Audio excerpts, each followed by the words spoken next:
Queridos amigos, sejam bem-vindos ao canal Videira Espírita. Meu nome é Cristina Brito e este é o programa Projeto 15 Minutos, o Evangelho segundo o Espiritismo. Aqui, diariamente, estudamos a terceira obra básica da doutrina espírita, o Evangelho segundo o Espiritismo. Atualmente estamos no capítulo 24. Não coloqueis a candeia, que é a lamparina, sob o alqueire. Ontem falamos aqui que o alqueire seria como um recipiente, não é? Uma bacia, tigela, uma coisa, nem me lembro direito a palavra que eu falei ontem. Mas fato é que essa, podemos chamar de bacia, de tigela, era usada para medir os cereais, os secos. Então ela tinha um tamanho exato.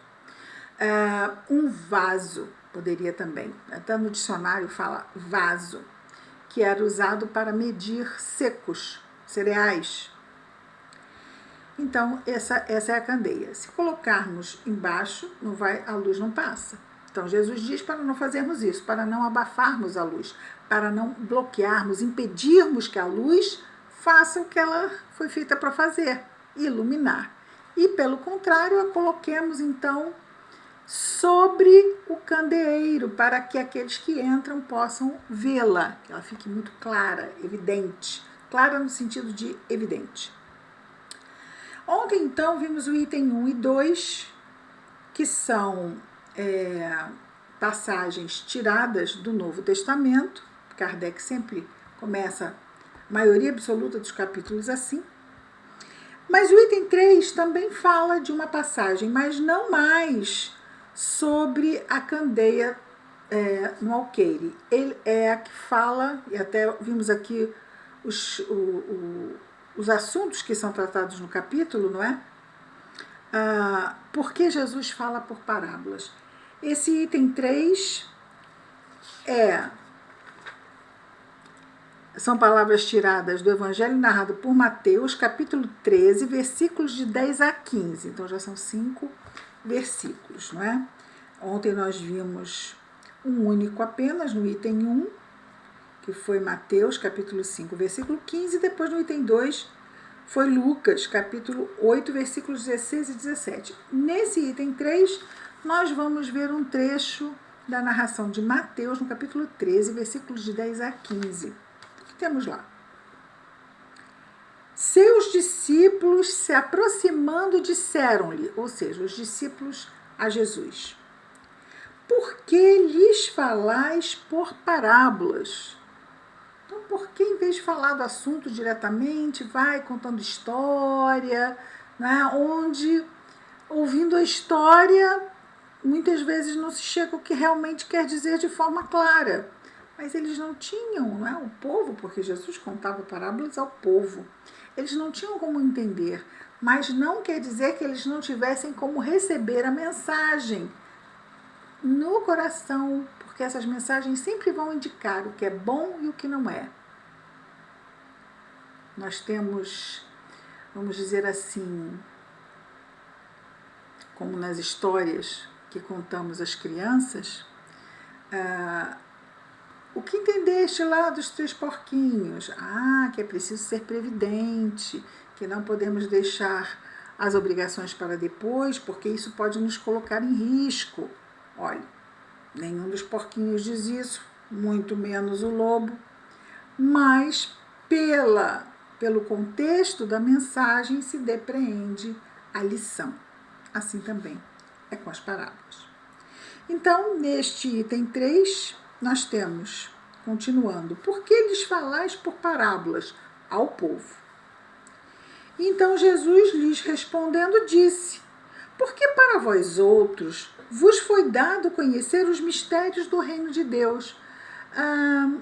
Estão sempre ali, escutando Jesus. Então, há algo como aprofundar as questões. É a mesma coisa que na casa espírita, a pessoa que só vai na reunião pública e aquela que vai na reunião pública e também participa dos grupos de estudo. Então, nos grupos de estudo, vamos dizer assim, o conhecimento ele é vertical, ou seja, pode se aprofundar sobre tópicos. Já numa reunião pública, o conhecimento é passado de uma forma horizontal, sem aprofundar. Por quê? Porque é menos de uma hora para uma pessoa que está ali, que conseguiu chegar uma vez e pode ser que não volte. Então, é uma informação, é uma mensagem muito tópica. Jesus falava em muitos locais. Muitos só ouviriam Jesus uma única vez na vida. Então, sendo assim, não há como se aprofundar, o que não quer dizer que as mensagens não possam ser passadas, as lições não possam ser dadas. Mas a forma, né, vamos dizer assim, a metodologia para o aprendizado é diferenciada. Já aquele que vai toda semana, participa dos grupos de estudo, tem condição de se aprofundar nas lições.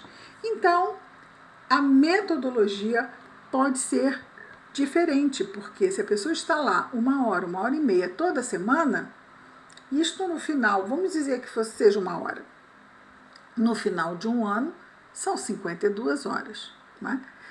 Se a pessoa ainda for, porque é assim, primeira tarefa principal.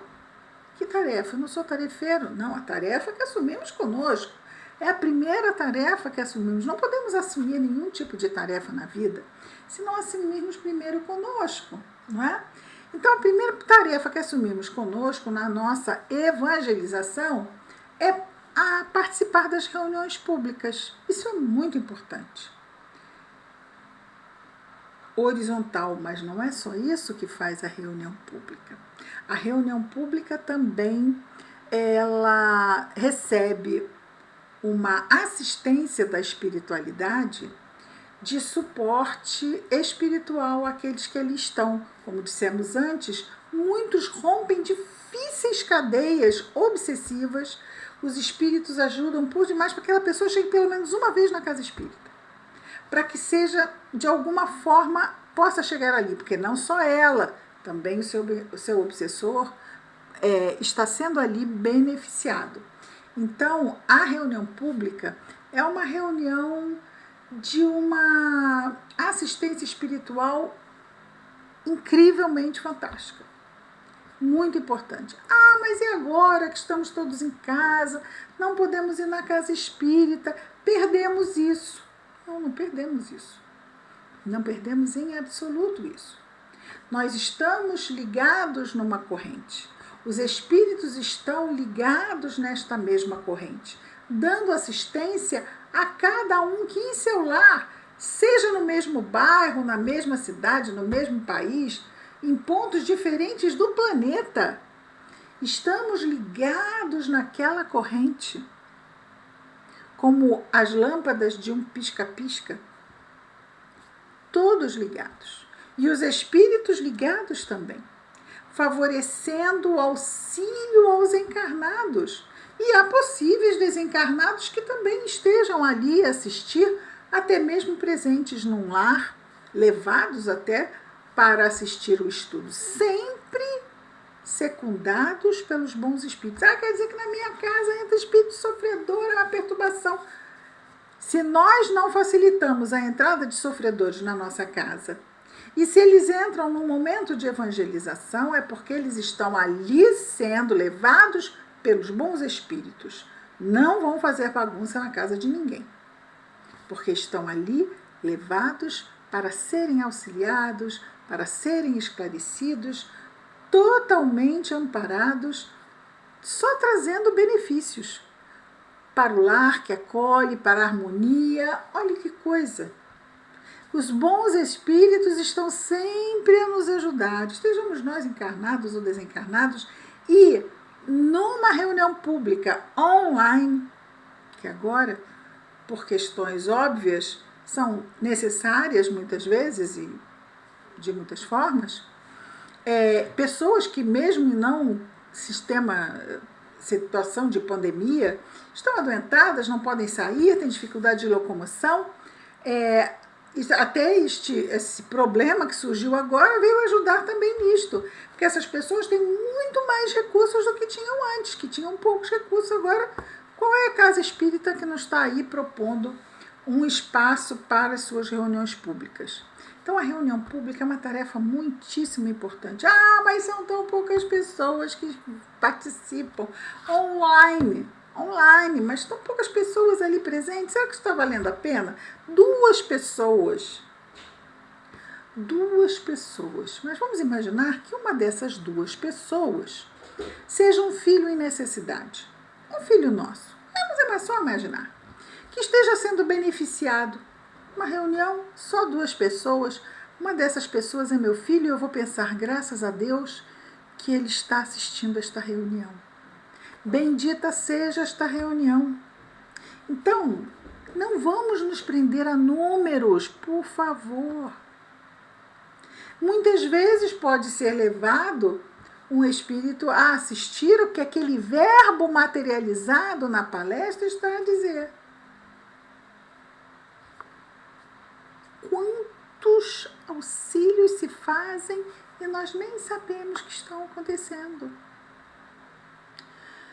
Não vamos desanimar com números. Ah, aquela reunião é boa, tem mais de 100 pessoas, mais de 50 pessoas, mais de...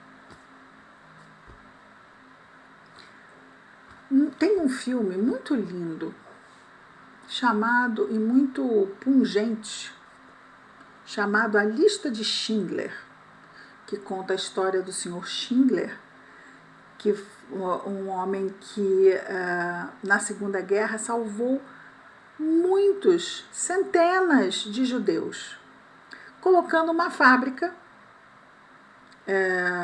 junto aos nazistas e contratando judeus para protegê-los de irem para os campos. Incrível. No final, quem não assistiu, eu vou só contar isto. Ele pega um brochezinho que ele tinha pequeno, de ouro, e diz: este brochezinho poderia ter salvado mais um. E os próprios judeus que ele salvou, ajudou a salvar, o acalmam, o tranquilizam, porque ele fica tão angustiado por saber que ele salvou tantos, mas ele tinha coisas que ele podia lançar mão ainda. Então, uma vida vale tudo. Se nós estivermos fazendo uma tarefa que assista um coração, uma alma, graças a Deus, que nos abriu a possibilidade de chegar a este coração.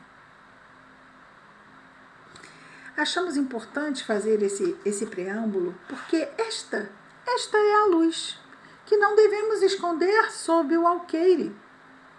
A luz da nossa possibilidade de estarmos fazendo o que quer que seja.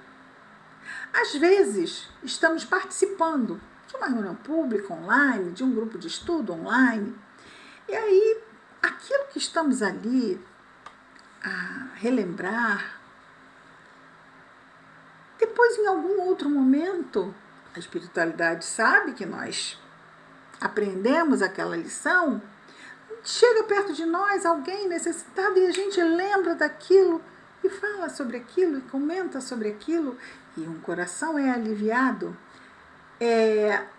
trazendo os ecos daquele momento.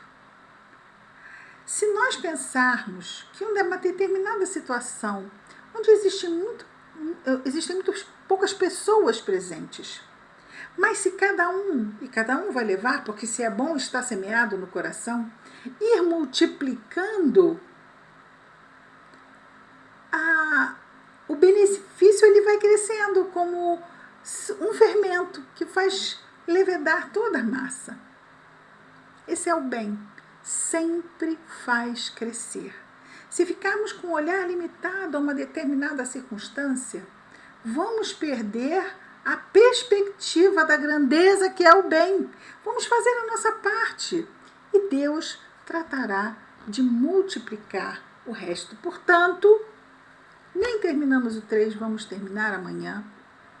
Mas é importante que pensemos sobre isso. Nós somos muito influenciados pelos que os nossos sentidos percebem. Não vou não vou acompanhar aquilo ali. Não, porque tem pouca gente, não deve estar valendo a pena.